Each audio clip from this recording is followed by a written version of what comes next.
now that it's 25 years since I walked out of that trailer the first time on those cold streets in Philadelphia, and I knew this was like the moment of truth. And they said, Sylvester, you ready? I said, no, but Rocky is. Just cry, because I'll never have a voice like that again where I can just speak whatever I feel in my heart.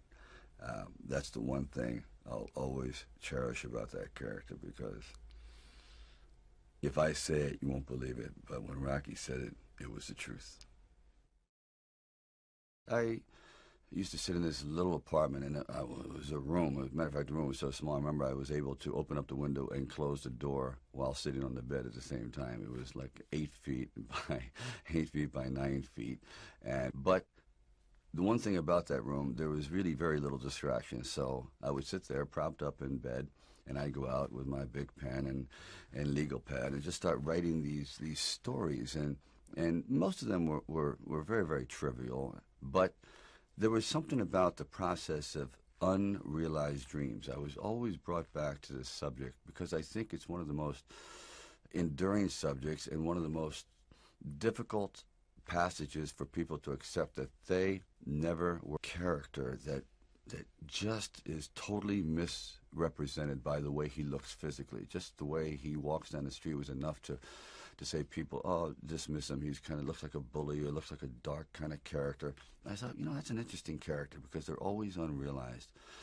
Well, that festered in my mind for quite a while, and then eventually, after Lords of Flatbush, I decided it was a time to come to California. So I went to California, and I moved in the Valley, and things weren't going very, very well there. As a matter of fact, I had to go out and try to sell my dog because it was either do that or he just was not going to be very well fed around the house.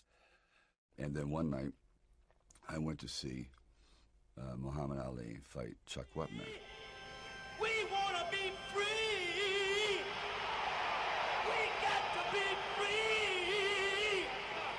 Everybody said free! Wepner not concerned with the left jab at all. He just takes the... And what I saw was pretty extraordinary. I saw a man they called the Bayonne Bleeder who didn't have a chance at all against, the greatest fighting machine, supposedly, that ever lived. Body back, slips a punch to his left. Oh! A vicious shot to the rib of Muhammad Ali, and what a surprise! Chuck Wepner gets to the body. And for one brief moment, this supposed stumblebum turned out to be magnificent in the fact that he lasted and knocked the champion down.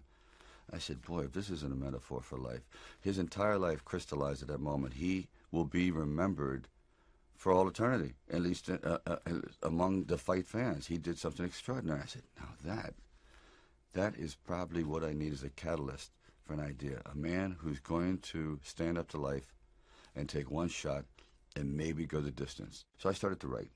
And it was one of those writing frenzies. And 3 days later, I came up with the script of Rocky. Now, the script by no means was a finished piece of material. It was probably about 90 pages, and maybe 10% of it remained in the final script, but it was done. Originally in Rocky, the film was very, very dark because films at that time, the anti-hero was, I guess, the favored kind of character of the day. And I pretty much wrote the original one to be like that. The character was very dark. As a matter of fact, he throws the fight at the very end, and Mickey himself turns out to be this very angry, racist man. And the reason actually Rocky throws the fight because he didn't want to be involved in this kind of world. He said, I'd rather be who I was and to just have all this hatred around me and so on. I remember showing it to my wife. She goes, oh, I don't like it. Rocky seems so nasty, so this, so that. Because I had made him very, very street-like and unrepentant. He didn't have the kind of attitude that eventually he ended up with. So I went back and rewrote and rewrote and rewrote. I first met Bob Chardoff and Irwin Winkler, and I believe I was there on a casting call. So we're talking a little bit, and I guess I really wasn't right for the acting part. And on the way out, I said, oh, I don't know if it matters, but I do a little bit of writing. He goes, really? I says, yeah, as I'm writing this story, I have this thing about wrestlers, and I might do something about boxing. Well, he says, well, bring it around. And I thought, if I hadn't stopped on the way out, that's why I tell all actors or writers, don't give up. Keep talking. Eventually, you might hit a nerve somewhere, and they go, come on back. And if they didn't say, come on back, or bring it later and let's see what you've developed, I wouldn't be sitting here. So I have to give incredible credit to their insight and their patience, and they're willing to take a chance, which it doesn't exist much anymore, unfortunately. Originally, when I brought the script to them, they were fairly enthusiastic about it. The one thing they were not enthusiastic about was me playing the part, and I really can't blame them. At the time, Ryan O'Neal was a candidate, Burt Reynolds, Robert Redford, Jimmy Caan, and they all, were at the top of their game. And so I could see it, but there was something inside of me that said, this opportunity is never going to come around. And I really wasn't used to money, and I had no idea of what I would be missing. But the temptation started to come forward. First, it was $25 grand, then $100,000. I go, well, I never heard of $100,000 because I had like $106 in the bank, and like I said, I had to sell my dog, and things were not looking very, very good. My $40 car had just blown up, so I was taking a bus to work, but still, it didn't matter. I wanted to stick with it. Then it went up to $150,000, $175,000. It went up to $250,000. Now my head was starting to spin, and it went up to $330,000. And probably, I heard it went up to $360,000. And I thought, all right, you've really managed poverty very well. You've got this down to a science. You really don't need much to live on. I had like sort of figured it out. So I was not in any way used to the good life. So I thought, you know what? If I know in the back of my mind, if I sell this script and it does very, very well, I'm going to jump off a building. And if I'm not in it, there's no doubt about it, I'm going to leap in front of a train. I'm going to be very, very upset. So this is one of those things where you just roll the dice and you fly by the proverbial seat of your pants. Say, all right, I got to try it. I got to just do it. I may be totally wrong, and I'm going to be taking a lot of people down with me, but I just believe in it. We didn't have really the money to shoot a normal union film at that time in Philadelphia, so we would travel in a van. I would jump out of the van, and we were working with the handheld camera at the time with Garrett Brown, and it was somewhat experimental. And he'd film me running through shopping malls and up down the steps and flights, curved corridors along the river until finally my legs basically gave out, and I'm like writhing on the ground, and I want to rise up and say, John, I'm dying here. And he goes, no, use it. Use the pain. I said, for what?